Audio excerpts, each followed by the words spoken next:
Arte e Cultura Podcast, falando em alto e botão para a capital, cochichando para o interior. Meu nome é Mineirinho de Maceió e nós estamos aqui no estúdio da Destravo. Quer fazer um podcast? Fala com o pessoal da Destravo, pessoal bem bacana. Nós vamos bater um papo hoje aqui com um cara bem bacana, bem legal. Primeiro, ele nasceu no Poço, ou seja, isso aí já é um DNA artístico, porque o Poço é um bairro aqui na cidade de Maceió bem boêmio, que era bem boêmio, tem muitas tradições artísticas. Ele é professor de teatro, ele é ator, trabalhou em cinema, festa infantil. O cara é multifacetado e eu estou falando aqui hoje nesse bate-papo incrível com Naelinton. Seja bem-vindo, Naelinton. Bom você estar aqui. Mineirinho. Que massa, cara. Estamos aí, né? Que bom. Então quer dizer que tudo começou no Poço. Tudo começou no Poço. Foi lá que eu nasci. Eu acho que a alma artística veio dessa energia do bairro do Poço mesmo. Não é? Porque lá tem tudo, né? Lá tem escola de samba, lá tem... Isso, né? Boi, tem lá boi. E essa efervescência cultural, né? Até boêmia também. Né? Surgiu muita coisa boa. Muita coisa boa lá. Poço, né? Seu primeiro trabalho foi com 19 anos. Como é que foi essa história? Como é que você descobriu o teatro? Falou, eu quero fazer esse negócio. Tudo começou, Mineirinho, na verdade, quando eu comecei a ficar encantado com as histórias do meu pai, o seu Bigode, contador de história. Ah, seu pai já era um contador de histórias. Já era um contador nato. Assim, é aquele cara que senta e todo mundo já senta ao redor dele para ouvir. É isso. Né? Pernambucano, né? E aí que veio para cá, conheceu uma alagoana, minha mãe. E aí eu terminei virando alabucano, né? Alabucano, né? Com a cara de sururu. E aí eu ficava olhando meu pai contando as histórias, só que ele contava encenando, né? Assim, os trejeitos dele, ele colocava você dentro da história. E eu achava aquilo muito bacana, né? Porque eu visualizava tudo. Como seria, né, aquilo ali, por exemplo, sendo encenado e tal. Aí eu me apaixonei por essa ideia da expressividade, né? De contar, de dialogar, que é uma necessidade humana, né? Claro. Essa, né, essa necessidade, né, da comunicação, é uma necessidade humana, né, tal, da linguagem e tal. E eu disse, cara, na escola eu comecei a viver essa experiência. Na igreja foi o circo, encontrei o meu palhaço no circo, fazia grupo de jovens, e aí foi quando surgiu. Em casa eu vestia as roupas da minha mãe, do meu pai, e aí apresentava para os meus irmãos, apresentava para uma vizinha que era costureira. É mesmo? Ela ficava na máquina ali, costurando cabeça baixa, e o vestido de mulher. Vizinha! Né? Começava. Quanto é uma costura para fazer um vestido? Ela, ô minha jovem, Ô Naí, olha o Etinho aqui, com as tuas roupas. Saía correndo. Então era muito divertido, cara. Eu comecei a ver que aquilo ali era muito legal. Né? Que eu poderia vivenciar outras experiências, estar em outro universo. Eu disse, cara, o teatro é mágico. E nessa época você trabalhava em outro tipo de coisa? Ou com 19 anos? Eu era estudante ainda, Você né? estudava, né? Eu estudava. Aí foi quando estava já no 8º ano, eu comecei a fazer teatro em 93, que era uma academia, que tinha uma academia Silhouette, que era uma academia de musculação, de dança, onde tinha uma pessoa que era o Rosal Vacioli. Eu fui convidado para vivenciar essa experiência. As pessoas falavam muito, cara, eu acho que tu leva jeito para coisa, vai buscar. E eu fui catando, eu não conhecia a classe artística na época, em 93. Entendi. E aí foi a minha primeira experiência, foi com essa companhia, que eu fiz um espetáculo infantil. Aí em 94, a Carmen Freire, né, que já fazia teatro há um tempo, foi no Colégio Pio X, e era uma época que estava surgindo o primeiro festival estudantil de teatro, onde o presidente era o Pedro Onofre, né? Majestoso. Tá. Era ali no centro, né? No centro, aquele isso teatro ali Aquele teatro municipal ou estadual? É estadual, né? O Teatro de Bolso Lima Filho. Foi ali. Ali eu acho que foi um momento mágico mesmo, assim, do teatro alagoano, né? De Maceió. E o Pedro era fantástico, né? Enquanto diretor, né, enquanto escritor, né, enquanto presidente do Sindicato dos Artistas. Ele tinha muita sede de que as coisas pudessem acontecer, né, da melhor forma possível. E aí eu participei, né, do primeiro festival, né, estudantil. Depois tive o prazer de participar do Festival Alagoano de Teatro. Acredito que foi em 96, na peça do Mauro Braga. Mauro Braga me ensinou muita coisa também. Também, né? É isso que eu ia falar. As suas referências são Pedro Onofre, Mauro Braga. Lael Correia. Lael também. E aí várias companhias de teatro. Uma companhia também fantástica, que é do Jacintinho, que foi de Jacintinho, né, que era o Nossa História. Eu tive o prazer de conhecer o meu amigo e pai do teatro popular, que é o Ricardo Araújo. Consegui aprender coisas maravilhosas do teatro de rua, né, de como trabalhar e entender essa arte popular. Depois tive o prazer de conhecer outras pessoas, a companhia Cia da Meia-Noite, conheci Julien, Guilherme, Lima Neto, pude conhecer Alberto do Carmo, aí já nas Paixões de Cristo, trabalhar com Alberto do Carmo. Aí você já estava enturmado, né? Você já estava... E você é artista 100% do tempo, ou seja, você se descobriu artista e depois disso você não fez outra coisa. Viveu de arte até os dias de hoje, né? Isso, Tentei, em um momento, trabalhar em algum escritório, porque logo de início não dava muito dinheiro, né, teatro, naquela época. Meu primeiro cachê foi R$ 4,25. Uau, R$ 4,25? R$ Não, o Pedro Onofre, ele fazia questão, ele e a dona Clé repartia direitinho. Fazia questão de assinar recibo, tudo no envelope, certinho. Você guardou esses recibos? Eu não tenho mais. Nessas mudanças, pena, era histórica, era uma fonte histórica, né? Não é? Perdi muita coisa nessas mudanças. Dava para enquadrar era por um quadro. Perdi. Mas está na memória, está guardado na memória. Aí não perde mais. Mas aí eu tive que trabalhar em escritório para poder manter. Ainda morava com os meus pais. Mas aí eu vi que não dava. Eu ficava inquieto demais. Eu disse, não é isso que eu quero, eu não consigo. Eu lembrei de Fernanda Montenegro, quando uma repórter perguntou a ela o que você diria para uma pessoa que está fazendo teatro agora? Ela disse, eu diria, desista. Como? Você vai desmotivar a pessoa? Ela disse, não. Se no momento em que ela desistir, ela não conseguir viver aquilo, inquietar, trazer uma angústia, aí eu sei que realmente é teatro que ela quer. Quando começar a fazer falta, então faça teatro. Então é por aí, né? É por aí.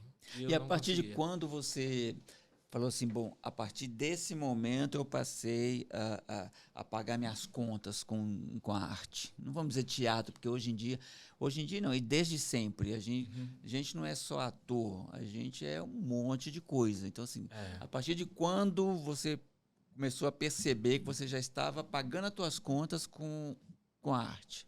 Quando eu fui trabalhar com Mauro Braga. Eu já estudava à noite. Eu fui estudar à noite justamente para ter tempo de trabalhar. Aí eu participei do projeto Escola Vai ao Teatro, que era o projeto Escola. Então, a escola vai ao teatro.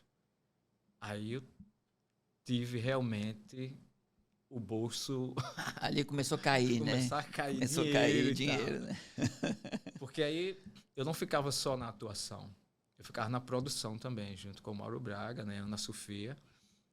E aí nós fomos para Natal, para Bahia, apresentando em vários teatros. E aí eu disse, poxa, já comecei a comprar coisas para dentro de casa. Entendi. Minha mãe disse, meu pai disse, rapaz, esse negócio é bom. O negócio tá bom, né? E você sempre teve apoio dos seus pais? Porque seu pai, como um artista nato, né? Ele nunca brecou, não. Brecou, não, né? Nem implicou, nem nada. Sempre não. foram assistir as peças. E era um prazer para mim ver meu pai e minha mãe me assistindo. E isso me deu muita força. Tem muita gente que não tem esse apoio, né, cara? Não tem. É difícil. Meus irmãos iam assistir, amigos. Então, essa questão do apoio, eu tive e muito. E teve aquela questão também de... na Elton, tá trabalhando com teatro. Aí o cara fala... Deu, aquela coisa, pô... E tá, porque lá no Rio a gente brincava muito, que falava assim... como é que é, gente? Ia falar coletivo de peixe, cardume. Coletivo de viado, elenco masculino, né? Então, assim, a gente que mexe com arte, geralmente o pessoal já leva para o outro lado, né? Entendeu? Eu gosto de rotular, né? Então. Essas histórias. Você passou por essas fases todas? Não, assim, passei quando eu comecei a me vestir de uma forma diferente, a usar uns brincos um pouco diferentes. Entendi. Era taxado de louco. Quem é esse louco? Aí quando eu descobri que eu fazia teatro, entendi. Porque ele tem esse estilo alternativo. Porque chegou uma época que eu usei durante 10, 11 anos as minhas calças de retalho. Então, eu vi você uma vez com a calça quadriculada, preta e branca. Isso, exato. Você lembra da preta e branca? Era a que eu mais gostava. Eu lembro você no shopping, eu falei assim, poxa, deve estar tendo alguma peça de teatro que o Laércio ele está divulgando a peça de teatro. Porque eu achava que lá no Rio, o que a gente fazia? Estava em cartaz num shopping, a gente ia antes da peça, vestia os personagens e ia filipetar dentro do shopping. Porque o teatro era dentro do shopping. Aqui já teve. Então toda criança que tinha, a gente entregava com figurino. Então quando eu vi você com aquela roupa, eu falei, pô, deve estar tendo teatro aqui, o Naélio está divulgando. E não, você estava ali mesmo fazendo compra, normal, com aquelas roupas. Era o meu estilo. Entendeu? Achei legal, lembrei das coisas de retalho da minha avó. Eu disse, cara, bicho, eu vou fazer uma calça de retalho. E abusava as costureiras, dava um trabalho danado para fazer aquelas calças. Mas eu gostava e as camisas, esse tipo de camisa do mercado, do artesanato. Essa é linho, chapéu, cara. Essa camisa é chique, né, pô, camisa de linho, tá doido. Aí um chapéu de palha, era uma showboy, e esse era o meu estilo. Que era o seu estilo. Eu me sentia bem em viver assim. E você fez vários personagens, né? Você fez... dá para passar aí, queridão, aqui os personagens que ele fez?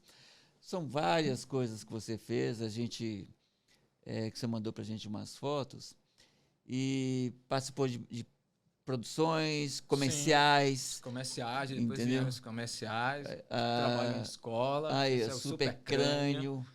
Aí já é o circo. Já é no circo, né? Os comerciais você começou quando?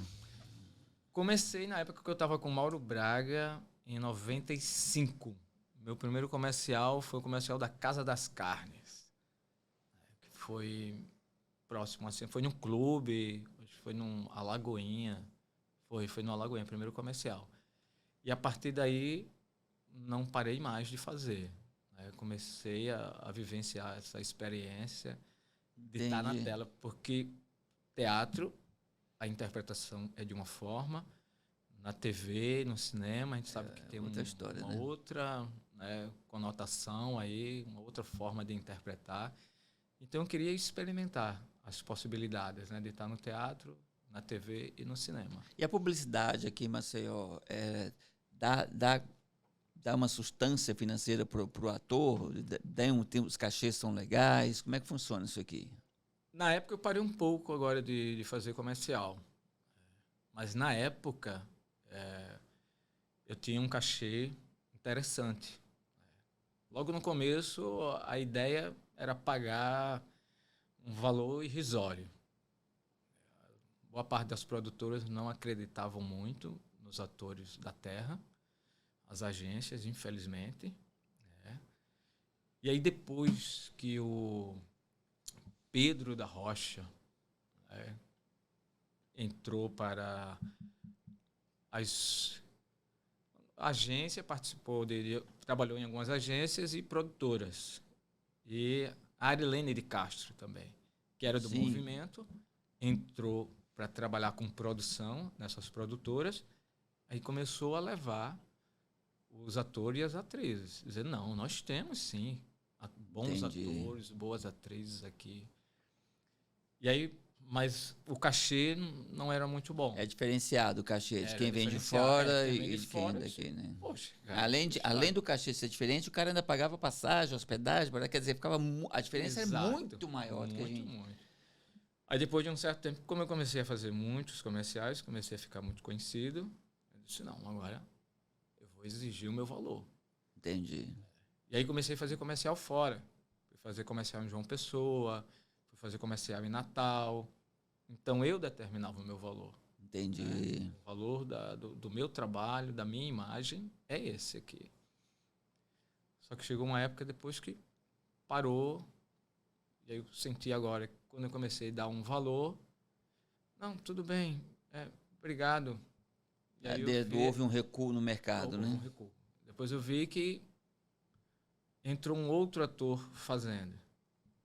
E aí depois eu fiquei sabendo que o valor que ele deu foi um valor menor. Bem mais baixo, né? Bem mais baixo. E aí, às vezes é um problema, porque eu acho que nós devemos criar um piso salarial mesmo para isso. E o sindicato começar também a exigir, né, que eu acho que o caminho tem que ser esse aqui. Né? Eu acho que respeitar realmente quem é da casa. Isso acontece em Recife, cara. Isso acontece em Salvador, em outros estados. Por que Isso que aqui não? acontece em todo lugar, né? O SATED aqui tá bem paradinho, né? Assim, Está parado, porque infelizmente o presidente, né, faleceu. E aí está ainda em um momento para fazer essa questão ainda das eleições, né, para ver as chapas e saber quem é que vai se candidatar para ser presidente. Isso foi para o Ministério Público, onde teve uma série de questões aí para ser resolvida. Mas eu acredito que daqui a 1 mês ou 2 meses tudo esteja ainda sendo resolvido para que a gente possa voltar e o sindicato ser um sindicato atuante. Né? porque se não tiver uma chancela, né? Porque eu brinco muito aqui, porque eu falo que a Vanesca, por exemplo, a Vanesca é uma advogada que é a referência para tudo quanto é artista, né? Exato. Qualquer artista que tenha alguma dúvida de algum contrato, alguma coisa, procura a Vanesca. Ela tá né? ali, E, quer dizer, ela faz praticamente uma assessoria jurídica gratuita para os artistas, que isso deveria ter sido feito pelo sindicato. Por exemplo, né? Então, você acha que está voltando aí, né? Eu tenho até marcado aqui com o Dudu. O Dudu, o Dudu ele que está mais à frente. Está mais à frente, né? Está lutando muito. A gente tem marcado aqui um podcast com ele aqui para ele vir. É importante. E eu queria falar também com a Arilene. Arilene, estou te esperando aqui também, vamos conversar com você também, porque tem muita história. É bom saber, né? Porque a Arilene foi para o Rio uma vez. Isso. E nós recepcionamos ela lá e ela foi para ficar no Rio. Só que quando eu vi ela na escola de samba lá e tudo, de repente eu tô vendo a Arilene pegando as fantasias, falei, vou levar pro meu grupo de teatro. Eu falei, não vai ficar no Rio. vai voltar. Ela é de Piaçabuçu, né? De Piaçabuçu, grupo Caçoar. Pois é, quando eu tô vendo a Arilene juntando as fantasias das escolas de samba, eu falei, Arilene, pra que isso? Vou levar pro meu grupo. Aí eu falei, caiu a ficha, falei, ela não vai ficar no Rio, ela vai embora, né? Porque sente falta mesmo, né? E eu acho que foi importante ela ter vindo então, porque Sim, ela abriu a publicidade para os atores alagoanos, né? A Arilene tem atuado muito nesse sentido. E assim, é importante porque a gente começou a ter uma reflexão em relação a essas questões, né, que estavam realmente presas. A gente não tinha, na época, um movimento ainda forte e direcionado para isso. É uma questão política mesmo, uma visão política. E até hoje a gente ainda precisa afirmar melhor. Eu acho que o sindicato tem que voltar, tem que estar aí atuante para que a gente resolva e bata o pé, cara. Para que a gente possa... Porque é um mercado, né, também. Tem atores que não querem viver de publicidade, querem viver só de teatro. Minha questão é arte. Tem esses que contestam, que é um caminho que cada um vai escolher. Mas os espaços estão aí. E se estão, eles devem ser ocupados não só por artistas que vêm de fora, mas pelos artistas da casa. Assim como faz Recife, como faz Salvador e outros estados. Né? Porque em todo lugar a gente vê que a roda gira. Aí você chega lá, você pula na roda, que a roda está girando. Isso. Muitas vezes, aqui por exemplo, para a roda girar, você tem que girar essa roda. Né? E eu vejo que, embora que eu passei quase 20 anos fora, Isso passou um tempo. Eu voltei agora e senti muita diferença. Nossa, se eu tivesse, se na minha época que eu tive que sair daqui, mas se eu tivesse nesse patamar, eu não teria saído. Entendeu? Porque eu acho que eu fui a última geração que precisou de sair para mostrar o seu trabalho fora. Porque hoje em dia você não precisa mais. Você tem por exemplo, todos os testes que eu fiz para novela, para tudo que eu fiz foi através de celular. Mandar o texto, grava isso no celular na horizontal e manda para a gente. Foi assim que eu fiz o teste para tudo quanto é novela que eu fiz, para o seriado DPA. Então, ou seja, então eu posso trabalhar daqui. Isso, exato. Então a gente pode trabalhar daqui, né? Então, Maceió está muito anos-luz em termos de cultura. Eu tive agora, essa temporada agora, por exemplo, a gente vê que na Orla, no Benedito Bentes, no Jacintinho, polos culturais e todo mundo fazendo. Aí tem um boi aqui, do outro lado tem um grupo de capoeira, outro tem um sanfoneiro. E um hip hop. Tem um hip hop, e tem, entendeu? Tem o pessoal, quer dizer, tá fervilhando isso aqui. Exato. O que você acha que aconteceu para chegar a esse ponto? Porque, pelo que eu esperava, não ia estar nesse ponto. O que mudou nesses 20 anos que deu esse boom? Eu acredito que alguns projetos tenham contribuído para isso. Um projeto que eu pontuo muito é o Escola como Polo Cultural da Comunidade. Isso foi na época de Ronaldo Lessa que aconteceu. Tivemos um coordenador maravilhoso, o Maciel Lima, onde várias companhias de teatro atuavam nas escolas. Você começou a renovar. Entendi. Né? Então, se você não renova, que é a questão, por exemplo, dos folguedos, em alguns municípios que estão acabando, é porque não está sendo renovado. Isso não está sendo passado. Mas aí, nessa questão, por exemplo, do teatro, da música, da dança, das artes visuais, esse projeto contribuiu muito. E aí, alguns atores, né, algumas atrizes, até alguns músicos de hoje saíram deste projeto. Então, no projeto onde a companhia de teatro iria desenvolver trabalhos, né, artísticos, culturais nas escolas. A ideia era trabalhar o aluno protagonista, o aluno sujeito da arte dramática, onde ele pudesse ter esse reconhecimento enquanto cidadão, enquanto cidadã, conhecedor da sua própria história, né, do seu bairro. E isso foi dando um movimento. A gente levava esses meninos para se apresentar no centro da cidade, para fazer intercâmbio de uma escola com outra. Levava esses meninos para apresentar no Teatro Deodoro. Então, isso foi fervilhando, né? Mesmo que no próximo governo o projeto acabou, mas a semente ficou plantada. Então ela germinou, né? Diminui. Germinou e deu fruto, pelo visto, deu né? Fruto. Porque... Esse foi um. Né? Então, pessoas que começaram também a imaginar como seria, por exemplo, trabalhar nos bairros com grupos que estavam ali desenvolvendo, né, da sua forma incipiente, uma atividade, e ia lá para provocar isso. Isso foi também dando um movimento, foi criando culturalmente, a partir dos valores, né, a partir de um pensamento político, econômico também. Qual a necessidade da arte, na verdade? Então começou, aí vem o Fórum de Cultura, né, vem também os editais, vem a lei, né, de cultura municipal. Quando os artistas começam a se movimentar para compreender qual a necessidade da arte, de se ter linguagens, né, de querer transcender, né, de ter essa necessidade, né, de conhecer melhor a sua cultura e de querer passar o conhecimento, quando a gente compreende a necessidade, aí o movimento surge. Quando eu não sei o que eu quero, eu não tenho alma, aí não flui.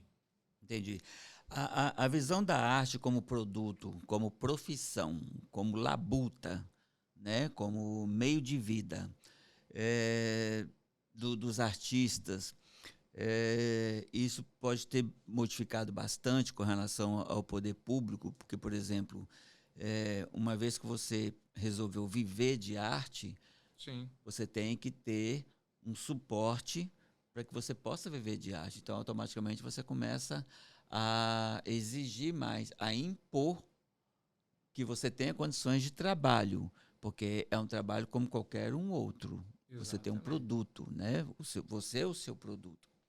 Então, você acha que nós estamos precisando, porque, se eu não me engano, Maceió, Alagoas e Maceió são os únicos estados e cidades e capitais do Brasil que não têm uma lei de incentivo,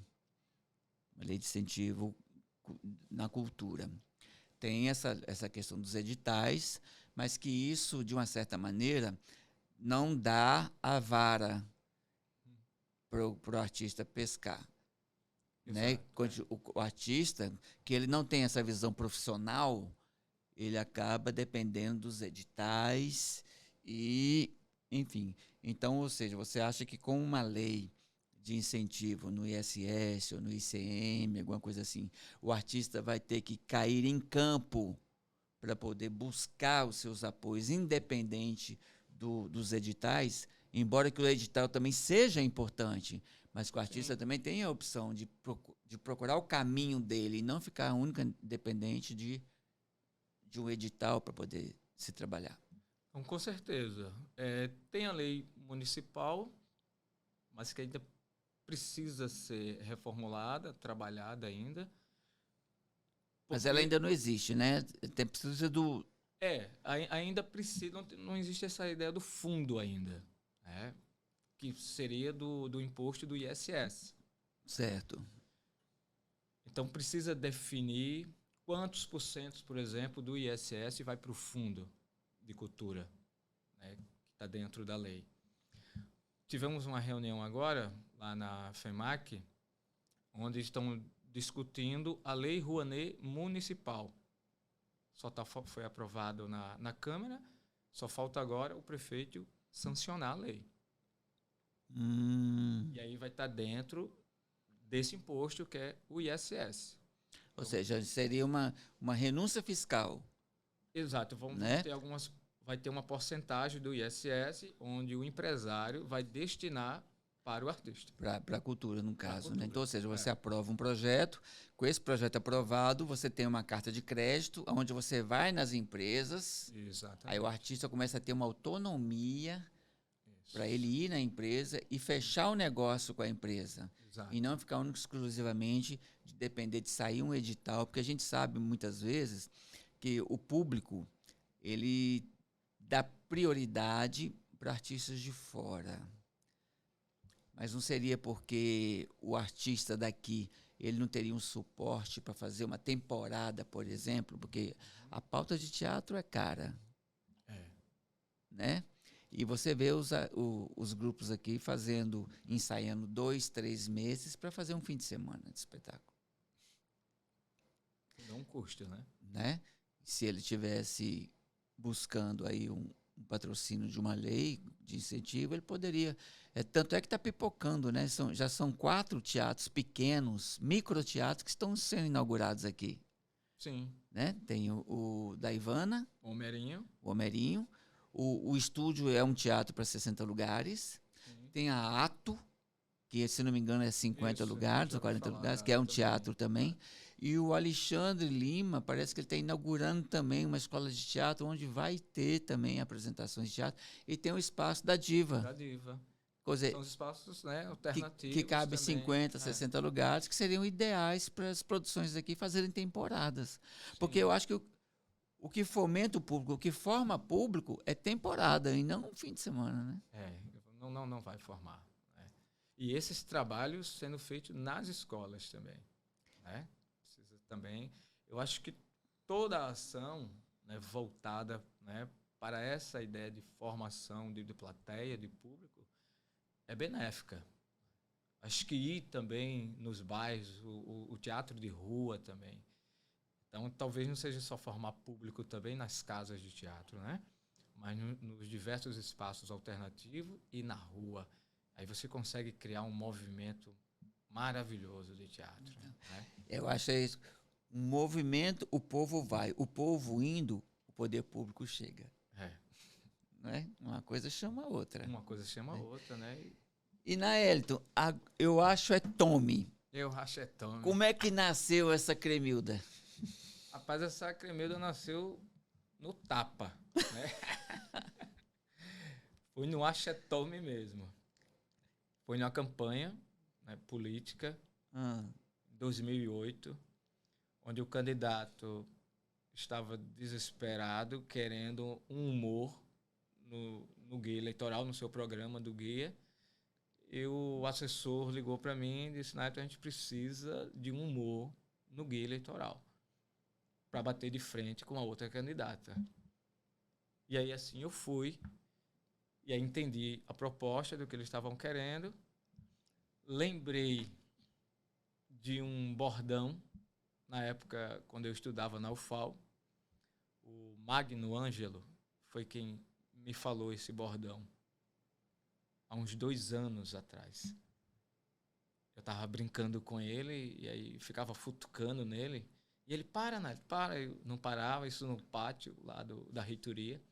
Quando eu fui andar, levei uma topada. Ele disse: eu acho é Tommy. Eita. Achei interessante esses Nasceu dois aí? termos. Foi esses 2 termos, que é o eu acho é pouco, né? Eu acho é pouco. E E Tommy. o Tommy, aí ele juntou essas 2 palavras e aí ficou popular.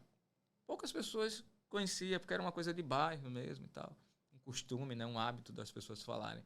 Aí eu levei para a TV. Quando eu levei para a TV, cresceu. Você sabe que eu ouvi isso no Rio, né?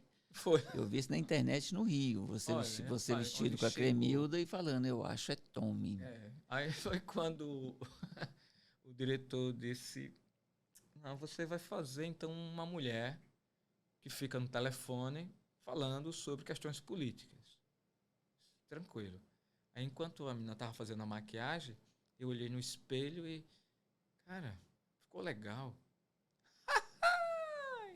Eita, essa é a gaitada. Aí levei para o estúdio. Me entregaram o roteiro. O Achetome estava no meio do texto. Eu disse: não, eu posso mudar? Pode. O Achetome tem que estar no final, que é o desfecho. Aí sai. Então, tranquilo, faça. E aí foi quando eu comecei a falar.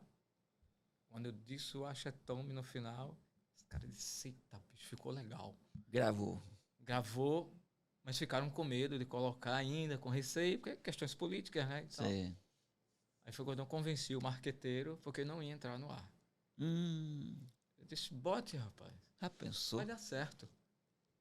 Ele pensou, ele tinha me dado uma carona até em casa. Tá bom. Apresentou primeiro em casa, para, né, fazer um teste. As pessoas se divertiram. Aí quando foi, na outra semana, entrou. Quando entrou no ar, meu filho, aí foi Tommy. E os discursos de candidatos a vereador, entendeu? Começavam a entrar dentro do discurso deles, o Achetome, o público em casa, na rua. Aí pronto, a Cremilda não parou mais. Pois é. Hoje, desde 2008. E você pensou nela ou foi a maquiadora que fez e você Foi a maquiadora. absorveu aquilo? Foi. Porque eu não tive tempo de fazer laboratório. Então, por isso que eu digo, fui no tapa. Entendi. Foi algo que saiu assim que é difícil isso acontecer. Então, foi mais pelo impulso mesmo. Foi vendo. Quando eu a vi pronta... Ela veio, dominou e pronto, ela baixou. Ela dominou com naturalidade essa questão de você não tensionar, de relaxar. Então, eu curti. Era um momento que eu estava começando ainda a fazer muitos comerciais, que eu curtia muito contracenar com a câmera, e aí eu brinquei com a câmera. E foi quando ela saiu. Mas você depois disso, depois que a Cremilda fez esse sucesso e tudo, você tentou entrar na política Sim, me candidatei com a Cremilda. com a Cremilda, né? Ela foi candidata a vereadora. Mineirinho foi uma loucura, Mas cara. quem te convenceu a fazer isso? Como é que foi essa história? Ronaldo Lessa? Porque foi um momento em que, como o movimento cultural começou a crescer, a gente sentiu a necessidade de ter um representante na cultura, né, na Câmara de Vereadores. A gente não tinha, então algumas pessoas começavam a discutir isso. Eu disse, Neto, como tu é muito conhecido, eu acho que você tem também uma personagem que pode provocar isso e pegar esse povão que gosta dessa personagem. Mas eu disse, mas eu preciso ter proposta, eu preciso estudar. Aí foi quando eu sugeri que deveríamos ter, nos encontros, né, nas reuniões com os candidatos, um mini curso, para a gente entender um pouco de economia, de legislação, né? E aí o Ronaldo Lessa disse, não, eu acho isso interessante. Entendi. Então vamos. E assim aconteceu. Só que o processo, cara, a logística, não é como você imagina, assim, né? Não, diz que é uma Esse confusão danada, caminho, né? Cara, eu andei em tanto dos bairros, bicho. Mas de Cremilda. De Cremilda. Mas na hora do programa na televisão, você estava de Cremilda. Era Cremilda. Era Cremilda falando. Mas, né? não, mas que hora que aparecia o Naelton? Ou não apareceu o Naelton hora nenhuma? Foi só a Cremilda? Não, o Naelton aparecia em algumas reuniões. Não, estou falando assim, Na TV, não. na TV era só a Cremilda. Não. Surgiu esse dilema. E aí?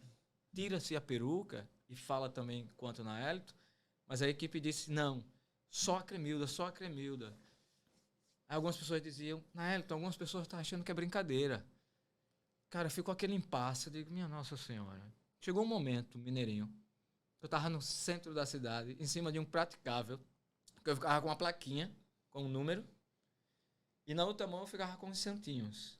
As pessoas passavam e pegavam, eu não entregava. De um lado tinha a minha foto e do outro lado as propostas. Chegou uma senhora, Mas parou. a sua foto ou a da Cremilda? A foto da Cremilda. Ah, tá. Eu comprei, mandei fazer uma roupa vermelha, né, detalhada. Vários artistas vieram e apareceram no guia. Regis foi um deles, Paulo Sarmento, Arnaud, Jurandir Bozo, Bete. Então tiveram vários artistas que aderiram mesmo à ideia. Outros acharam que não era para entrar de Cremilda, era para entrar de Naelton. Aí dividiu. Isso Entendi. foi um problema. Eu só sei que eu estava no centro, em cima desse praticável. Uma senhora que estava com um garotinho parou assim, olhou e disse, muito legal, mas se fosse verdade, eu ia votar nele. Olha Eu só. gelei, me arrepiei, eu disse, eita. Aí eu saí da posição, aí o Naelton entrou. Disse, não, minha senhora, é verdade, eu sou o candidato. Você estava fazendo estátua? Eu estava fazendo estátua viva. Gente, Era. muito do barato sol, cara. isso, cara. Muito bom isso. Com a peruca e tudo, estátua viva. Tudo. Cara, Ela disse, e é verdade? Eu disse, minha senhora. Olha aqui as propostas. gente, que Ela legal. disse, pôs o povo lá no bairro que eu moro. Um bairro grande. Acha que é tudo brincadeira sua. Eu olhei para o meu amigo que estava tirando as fotos, filmando. Ele disse, a gente se lascou, viu? Perdemos a eleição. Aí encontrei com outro amigo no centro. Depois que terminou, eu só tive 1.132 votos. Ainda foi muito voto. Foi. Para quem não comprou um voto. Sem dinheiro, né? Tendo a ajuda dos amigos. Um amigo meu, que trabalhava com o Mauro Braga, também disse, ô, Naelton, era verdade, era. Eu disse, gente, já veio que muita gente não votou porque achando que era... Porque achando que era onda. Por quê? Depois eu constatei. Eu sempre fiz a graça, a propaganda, para um determinado candidato. Então as pessoas misturaram as coisas. E será que esse cara tava recandidatando? E ganhou, será? Eu só sei que o James disse, bicho, a minha família é grande e a gente se divertia com você, achando que era só mais uma brincadeira. Gente do céu. Meu amigo. E a sua história no cinema, velho? Você No cinema fez comecei com Cacá Diegues. já começou, É. já começou fraco, né? Já começou rasgando a porta. Eu assisti o filme, cara, eu fiquei tão orgulhoso, eu fiquei tão emocionado Pra mim foi mágico. em ver você, ver a Ivana. E parecia que você vivia dentro de um açougue a sua vida inteira. A forma que você pegou aquela carne, jogou no balcão e mandou o texto assim, eu falei, porra, cara. E contracenar logo com o Antônio Fagundes. Então, e outra, e não amarelou, não. Sim. Porque às vezes você vai contracenar com alguém, você respeita, né? Você pensa, opa, você mandou na porta mesmo e lascou tudo. Eu curtia, né? Bom demais, cara. E como é que você entrou no filme? Foi teste no Teatro de Arena. Isso foi em 2001. E aí o sindicato estava dentro, né, dessa produção.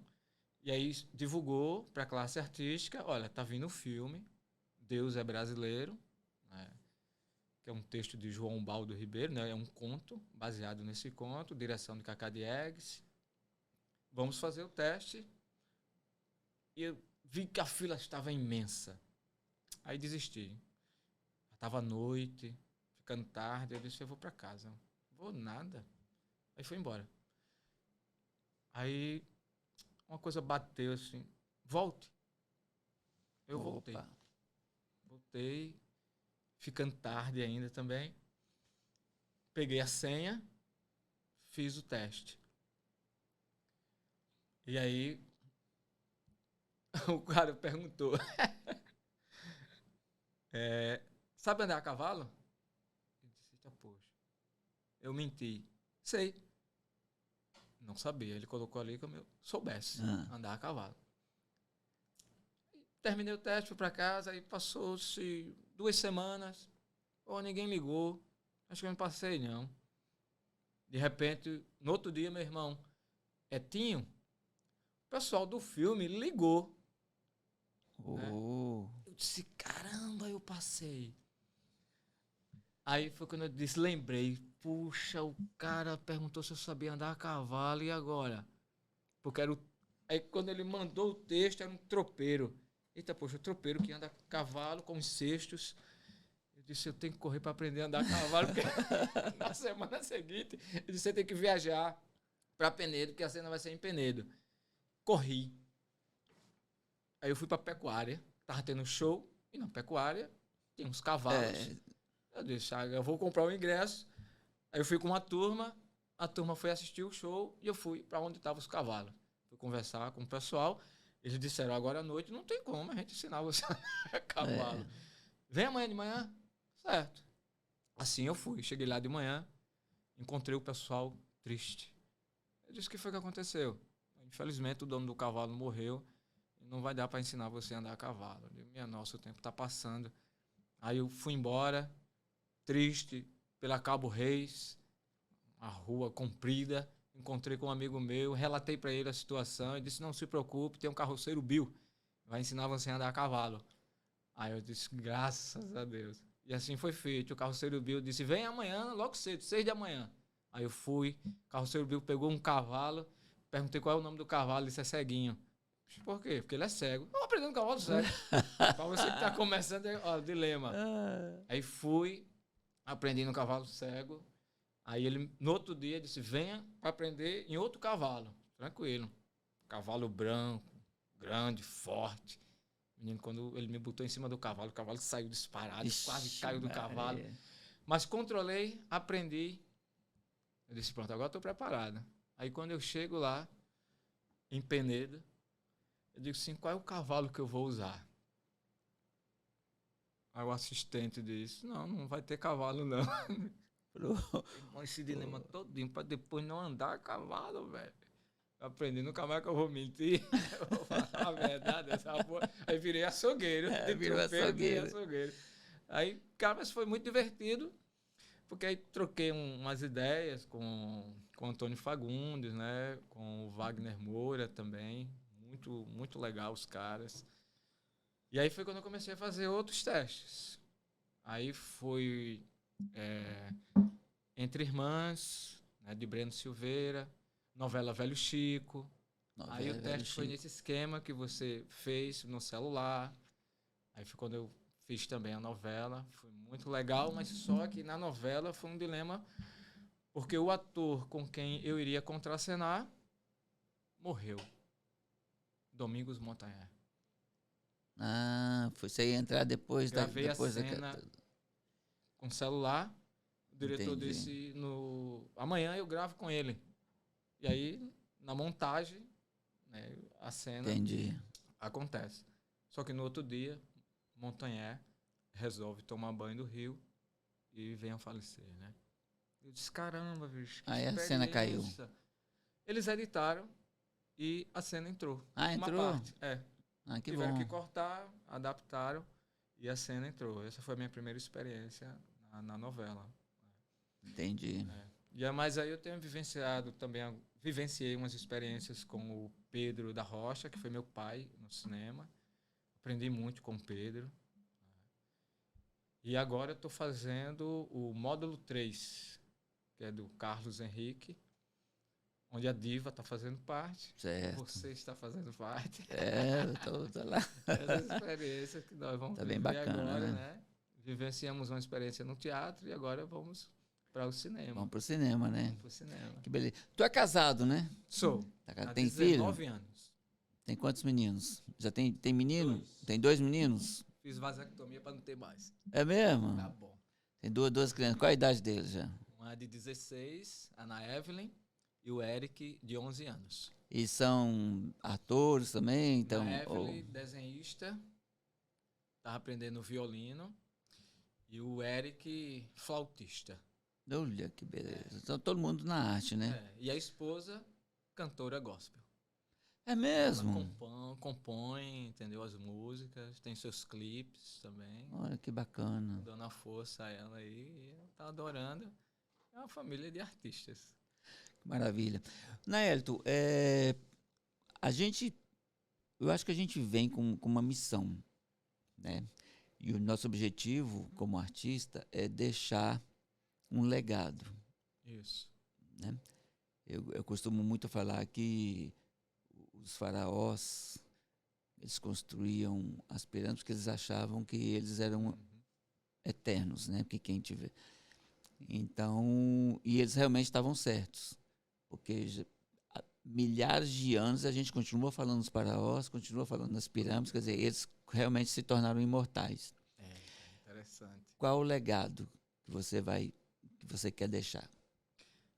Mineirinho, o legado que eu posso deixar, eu tenho falado muito para os alunos, que é essa necessidade de passar o conhecimento, a necessidade realmente da arte. Porque eu não posso ir embora com ela na mente.